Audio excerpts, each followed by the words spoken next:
বাংলাদেশ জামাত ইসলামী ঢাকা মহানগরী উত্তর কর্তৃক আয়োজিত আজকে এই ঐতিহাসিক সমাবেশ এবং মিছিল মহান রব্বুল আলামিন আমাদেরকে সৃষ্টি করেছেন তার গোলামি প্রতিষ্ঠার জন্য, তার আইনকে আমাদের ব্যক্তি জীবন, পারিবারিক জীবন, সমাজ জীবন, রাষ্ট্রীয় জীবনে বাস্তবায়ন করার জন্যই তিনি আমাদেরকে দুনিয়ায় পাঠিয়েছেন।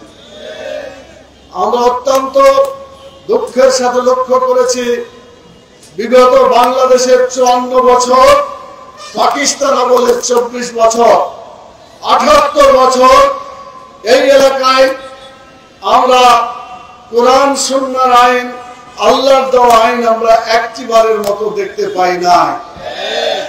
পাকিস্তানের নেতা কায়েদে আজম মোহাম্মদ আলী জিন্না, তাকে জিজ্ঞেস করা হয়েছিল what will be the constitution of Pakistan. উনি কোরআনকে হাতে নিয়ে বলেছিলেন this Quran will be the constitution of Pakistan. কিন্তু পাকিস্তানে কোনদিন কোরআনের আইন সংবিধান আকারে তারা করতে পারে না। আবার বাংলাদেশে যারা 71 থেকে 2024 পর্যন্ত ক্ষমতায় ছিল যে কয়টি দল, একটা দল ছিল 4 বার, আর একটি দল ছিল 3 বার। ক্ষমতায় যাওয়ার পরে এরা একটি আইনও জাতীয় সংসদে কোরআনের আইনকে প্রতিষ্ঠা করে না, বরং কোরআনের বিরুদ্ধে অনেক আইন তারা পাশ করেছে। সংবিধানের 2-1টা জায়গায় ইসলাম এবং কোরআনের গন্ধ থাকলে সেগুলোকেও তারা বিতাড়িত করে দিয়েছে। সংগ্রামী সাথী ও বন্ধুগণ, বাংলাদেশ জামাত ইসলামী শুরু থেকে পর্যন্ত আল্লাহর আইন চালু করার জন্য টেকনাফ থেকে তেতুলিয়া পর্যন্ত কোরআনের আইন প্রতিষ্ঠার সংগ্রাম চালিয়ে যাচ্ছে, লোক তৈরি করছে, জনমত গঠন করেছে এবং আল্লাহর সাহায্যের জন্য কাজ চালিয়ে গিয়েছে। আমরা দেখছি মহান আল্লাহ আমাদের প্রতি মেহেরবানি করেছেন। আমাদের উপর যারা জুলুম অত্যাচার করেছে, যারা আমাদেরকে বিভিন্ন ভাবে কষ্ট দিয়েছে, আল্লাহ তাআলা তাদের প্রতি জনগণের মন ফিরিয়ে দিয়েছে এবং আমাদের প্রতি জনগণের মনকে আকৃষ্ট করেছে। ইয়া মুকাল্লিবাল কুলুব সাব্বিত কলবি আলা দীনিক, ইয়া মুসাররিফাল কুলুব সাররিফ কুলুবানা আলা তাআতিক। আপনারা লক্ষ্য করেছেন ঢাকা বিশ্ববিদ্যালয়, যে বিশ্ববিদ্যালয়কে কবি আল মাহমুদ বিখ্যাত কবি তিনি বলেছিলেন এই ঢাকা বিশ্ববিদ্যালয় হলো ডাকাতদের গ্রাম, যেখানে কোন টুপিওয়ালা, দাড়িওয়ালা, কোন পঞ্জাবিওয়ালা যেখানে চলাফেরা করতে পারত না। মহান মনিব আল্লাহ তাআলা আমাদের প্রতি রহম করেছেন, ছাত্রদের অন্তরগুলোকে ইসলামের প্রতি আল্লাহ তাআলা কবুল করেছেন। আপনারা দেখেছেন ঢাকা বিশ্ববিদ্যালয়ের প্রথম পর্বে একেবারে নিরঙ্কুশ বিজয়, যেটাকে ল্যান্ডস্লাইড ভিক্টরি বলে, ভূমিধস বিজয়। কেউ কেউ বলছেন যে ভূমিধস না, পাহাড় ধস বিজয় হয়েছে, আলহামদুলিল্লাহ। এরপরে জাহাঙ্গীরনগর বিশ্ববিদ্যালয়, এরপরে চট্টগ্রাম বিশ্ববিদ্যালয়, এরপরে রাজশাহী বিশ্ববিদ্যালয়, সবগুলোকে আল্লাহ তাআলা তার দয়া, তার মেহেরবানি যুক্ত করে বাংলাদেশ ইসলামী ছাত্র শিবিরকে নিরঙ্কুশ বিজয় দান করেছেন, আলহামদুলিল্লাহ। প্রিয় ভাইরা, এই বিজয় আমরা আল্লাহর শুকরিয়া আদায় করব।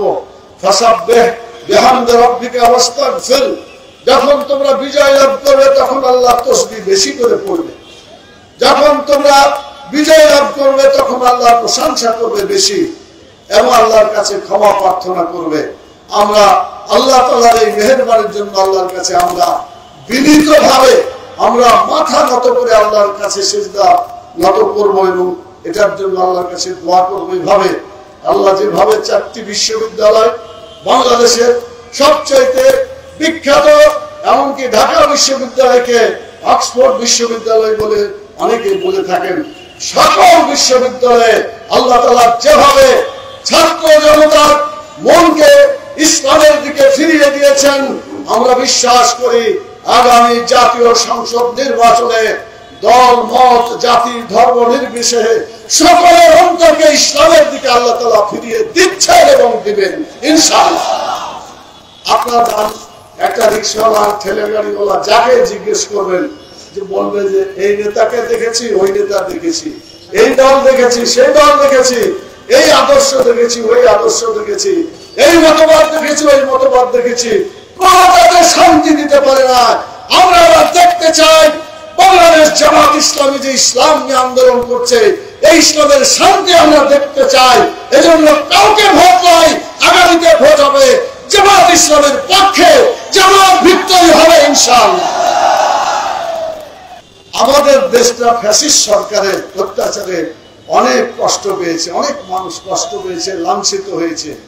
আল্লাহ তাআলা যারা জালেম তাদেরকে দেশে না রেখে বিদেশে পালাতে বাধ্য করেছেন, বলেন আলহামদুলিল্লাহ।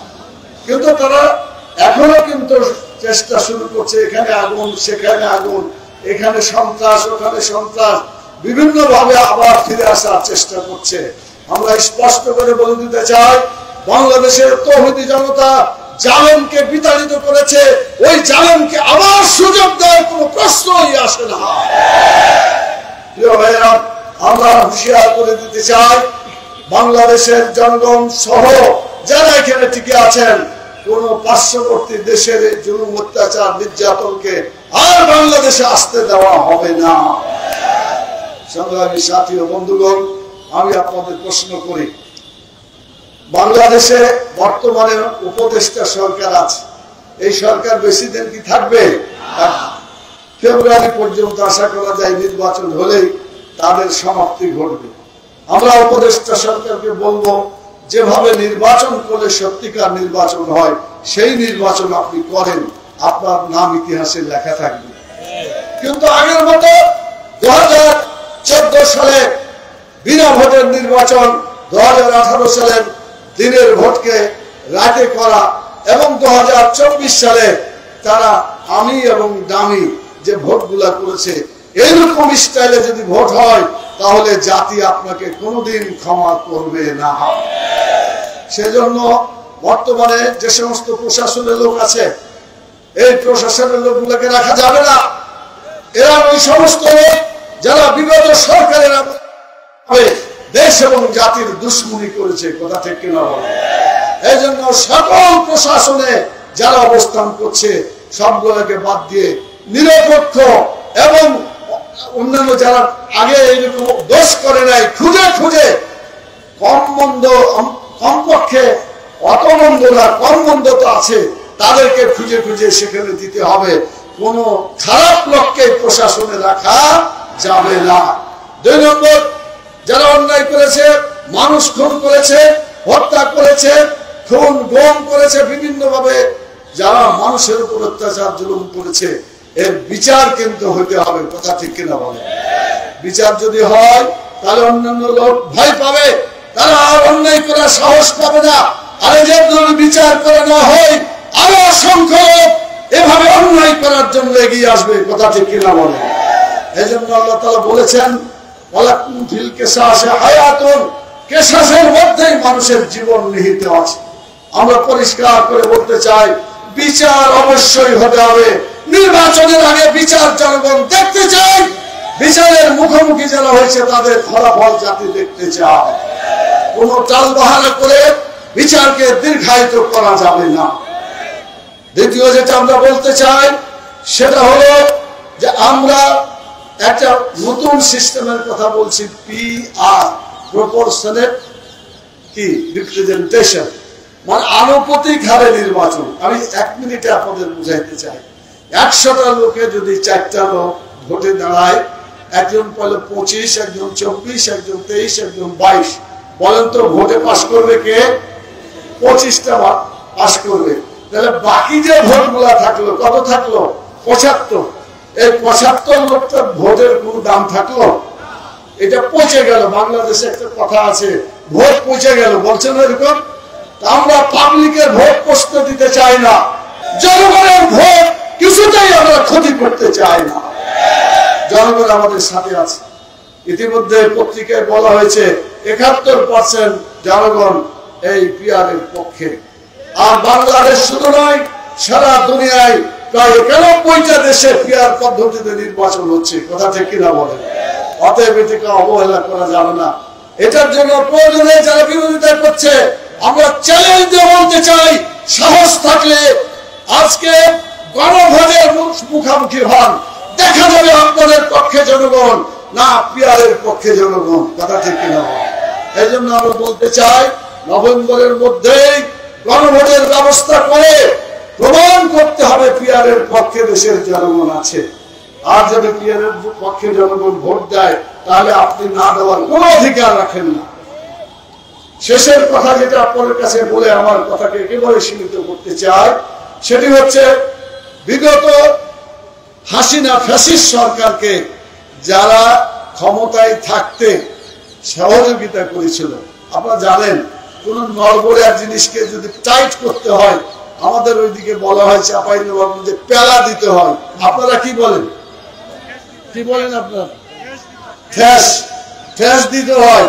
তো যারা বিগত ফ্যাসিস্ট সরকারকে ঠেস দিয়েছিল তাইলে তারা অন্যায়কে সহযোগিতা করেছিল। কথা ঠিক কিনা বলেন? তাহলে অন্যায় যে করে, অন্যায়কে সাহায্য করে, অপরাধকে আলাদা না সমান? অতএব একই অপরাধে অপরাধী তাদেরকে সেভাবে সরকারকে তাদের বিরুদ্ধে ব্যবস্থা নিতে হবে। কথা ঠিক কিনা? বাংলাদেশে জামাত ইসলামী যে সংগ্রাম আন্দোলন করছে, আলহামদুলিল্লাহ আপনি গ্রামে গঞ্জে যাবেন দেখবেন আজকে যারা কোনদিন জামাত ইসলামীকে চিনত না সবাই বলছে আমরা দাঁড়িপাল্লায় ভোট দেব ইনশাআল্লাহ। অতএব আগামী দিনে বাংলাদেশের যে সংবিধান হবে সেটা কোরআনের সংবিধান। আমরা আল কোরআনের আলো বলেছি ঘরে ঘরে জ্বালো। এখন কিন্তু শুধু নিজের ঘরে জ্বাললে চলবে না, আল কোরআনের আলো সংসদে জ্বালতে হবে। কথা ঠিক না? বলে স্লোগান হবে আল কোরআনের আলো সংসদে জ্বালো, সংসদে জ্বালো আল কোরআনের আলো। এই আওয়াজ নিয়ে টেকনাফ থেকে তেতুলিয়া পর্যন্ত আমাদেরকে ছড়িয়ে পড়তে হবে। রাজি আছেন ইনশাআল্লাহ? আমরা মাল দিব, আমরা জান দিব, আমরা ভোট দিব, আমরা লোক দিব, ইসলামকে কায়েম করব ইনশাআল্লাহ। আমরা দুনিয়াতেও কল্যাণ চাই, আখিরাতেও কল্যাণ চাই। যারা কোরআনের আইনের পক্ষে ভোট দিবে তারা আমরা পক্ষে সাহায্যকারী হিসেবে আমরা দরবারে কবুল হবে। কথা ঠিক কিনা বলেন?